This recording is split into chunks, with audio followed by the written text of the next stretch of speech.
NFTs may be showing up on SNL, but it's the institutionalization of Bitcoin and now clearly stablecoins and Ethereum that is driving this bull market, and I see no signs of that changing. Welcome back to The Breakdown with me, NLW. It's a daily podcast on macro, Bitcoin, and the big picture power shifts remaking our world. The Breakdown is sponsored by Nexo.io and Casper, and produced and distributed by CoinDesk.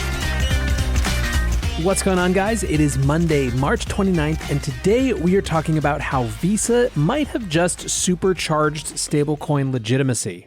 And this episode is one of the extended brief styles, 5 topics, each about a similar length, some a little bit shorter than others, but there are just a lot of things that I wanted to touch on briefly. So without any further ado, let's dive in. First, let's discuss NFTs making it to SNL. I'm sure that you've seen it by now, but the Saturday Night Live cast, led by Pete Davidson, did a full song about NFTs to the tune of Eminem's Without Me. Here's the setup. Janet Yellen is in a class talking to a group of econ students, and one of them, Pete Davidson, wants to ask about NFTs. A guy who looks suspiciously like Morpheus joins in, and then the janitor in the hall gives a cogent explanation, delivered in rap form, of course, about unique digital scarcity. I did one of my Twitter surveys today asking about what you guys wanted covered on this show, and it is very clear you are done with NFTs for the moment.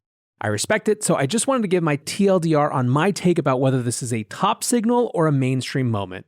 To me, it all comes back to this thing that I've been saying, which is that we have to separate NFTs as a concept from 1, the price of NFTs right now, and 2, the absolute schlock and BS those prices are attracting as people try to capitalize.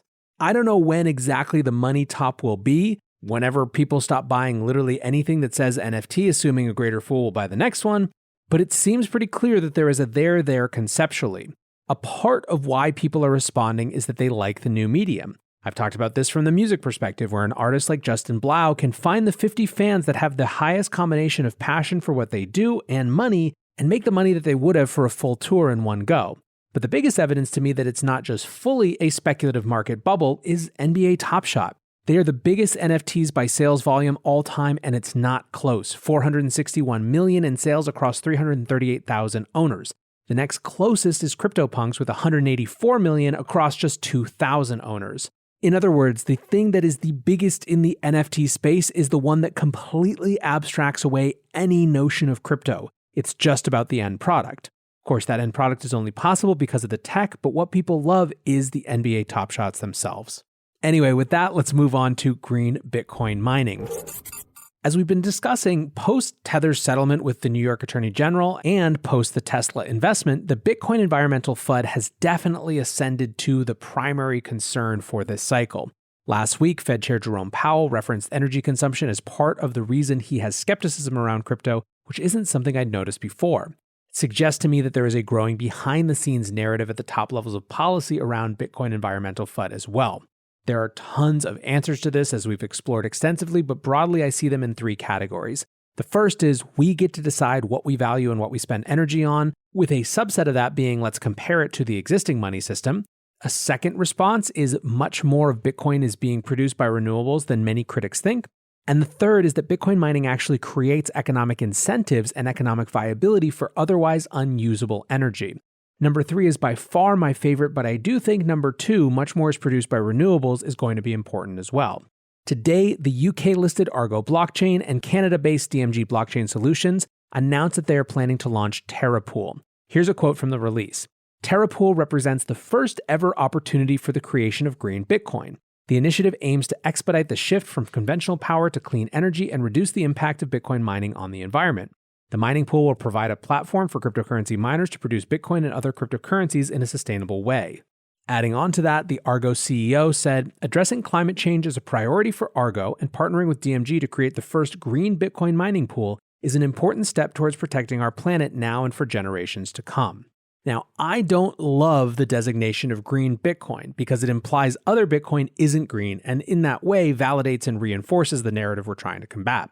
At the same time, we're dealing with a lot of politicians and pundits who need simple things to latch onto, which green Bitcoin could conceivably help. What's more, I like a hash power shift to better sources in terms of both renewables and especially trapped sources, and so I'm glad to see that shift. It's also good because to the extent that the US is home base for the environmental flood, Argo is expanding in the US significantly. They purchased 320 acres in West Texas last month to open a 200 megawatt mining facility. Next on this extended brief, let's discuss the Square CFO's comments on Bitcoin. When Square first announced its allocation to Bitcoin, some argued that even though it represented a much smaller percentage of the company's cash than, for example, what MicroStrategy was doing, it might be even more influential to other corporate officers. The reason? It was much easier to imitate. It's much easier for a CFO of another publicly listed company to take Square's model of a small percentage of treasury and make that argument to the board of directors and whoever else they need to get the approval of to actually make that allocation. This imitatability is why it's notable that Square's CFO has been an outspoken advocate for similar allocations. Fortune magazine's CFO newsletter this weekend featured an interview with Square CFO Amrita Ahuja. She said a few things. First, she and Square see Bitcoin and cryptocurrency in general as expanding access to financial services, especially when looking globally. Second, she said that their investment represents about 5% of Square's cash now and that they intend to hold for the long term. Third, she said, quote, "There's absolutely a case for every balance sheet to have Bitcoin on it. You can't be any clearer in your recommendation than that." Looking for the best way to unlock your crypto's liquidity? Nexo.io is exactly what you need. Borrow against your digital assets at just 5.9% APR. Earn passive income with yields of up to 12%. And swap between more than 75 market pairs with the instant Nexo exchange. Try the Nexo wallet app to get the whole 360 degrees of crypto banking. Get started at Nexo.io. Until now, blockchain technology has been a series of compromises. No Layer 1 protocol exists in the market that supports everything enterprises, developers, and consumers need from decentralized applications. Meet Casper. Casper provides the blockchain ecosystem with a solution that makes no compromises around decentralization, security, or performance. Learn more at casper.network.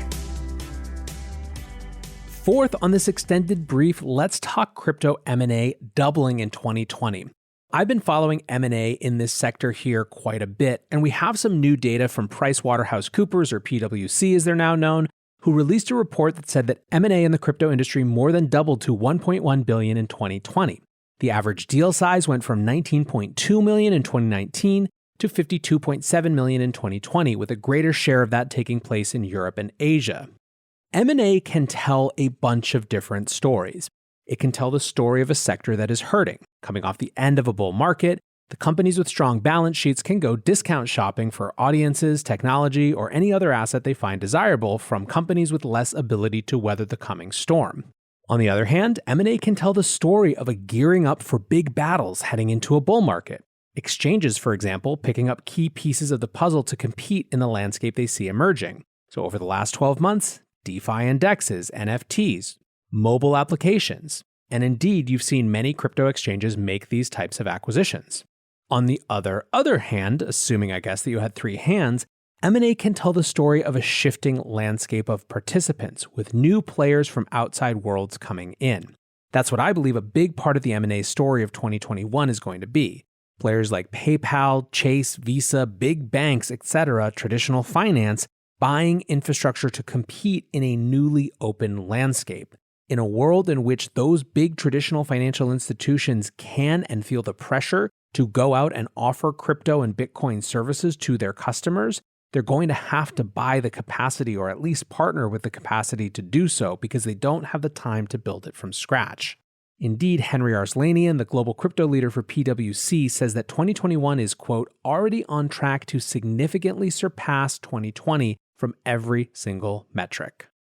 Speaking of traditional finance and its relationship to the crypto industry, let's get to our main topic, Visa and USDC. Here's how Circle's CEO Jeremy Allaire put the news. Visa has become the first major payments network to support USDC as a native currency and settlement system on its network. This is massive news and marks a major turning point in mainstream adoption of crypto. What does this really mean? A customer who has USDC in a wallet and a card attached to their wallet, there are now dozens of these, can spend at any Visa-accepting merchant, and the USDC is used to settle the transaction with Visa instead of the legacy banking system. For Visa, this means they get the money as fast as a blockchain moves funds, without reversal risk, without the time delays and costs of SWIFT, ACH, etc. So we'll come back to exactly what that means, but a few more details.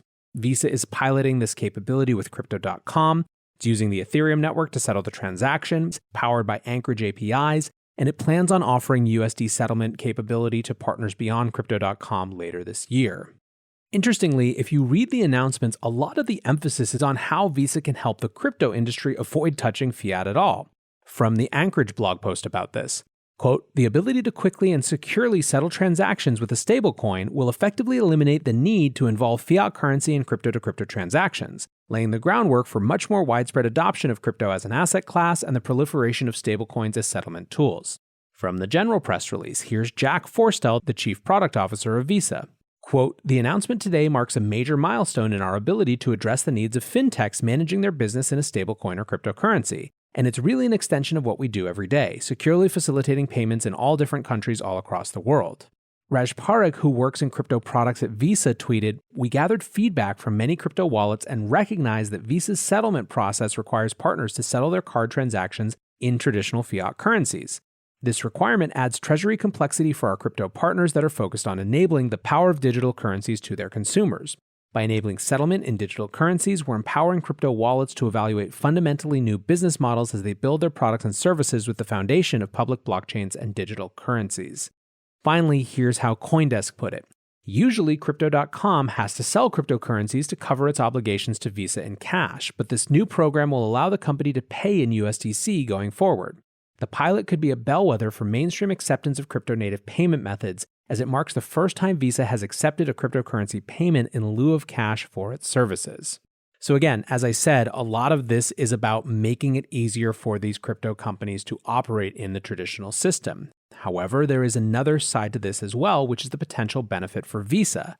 Let's go back to what Jeremy Allaire had to say about this. Quote, "For Visa, this means they get the money as fast as a blockchain moves funds without reversal risk, without the time delays and cost of SWIFT and ACH. One of the major purported benefits to these new crypto-powered financial rails is instantaneous final settlement, rather than the current settlement process which can take days. That means that capital isn't available for other purposes, and which can include costly chargebacks and disputes.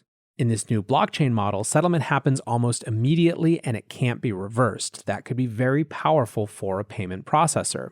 It does bring up this interesting question, however, which is how much these new rails simply get absorbed into the old system. And are the people who are building these new rails okay with that, nervous about that, or genuinely enthusiastic about it? Now, when it comes to Twitter reactions, one of the more common reactions that I saw is that this is in some ways comparable to Bitcoin treasury adoption, because this sort of settlement transaction is a core tenet, a core goal that Ethereum was built upon. I Am Nomad put this really crisply, saying, "Banks offering products for Bitcoin is incredible because they spent 10 years campaigning the world to ban it. Visa using USDC via ETH is amazing because that was always the benchmark. Quote, how do we get to Visa size transactions per second? Turns out being able to reliably finalize is what was needed." Nick Carter responded to that tweet, putting it in meme form, saying, "Broke? Becoming Visa scale at the base layer? Woke? Visa literally becoming a layer 2. Now, of course, there's also much skepticism, as you might imagine. Joe Weisenthal tweeted, "I strongly believe that this will go nowhere, and I'd like to make a bet on this with someone."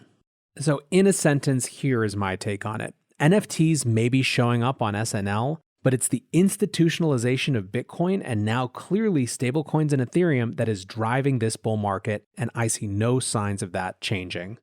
Thanks for listening. I hope your week is off to a great start. Until tomorrow, guys, be safe and take care of each other. Peace.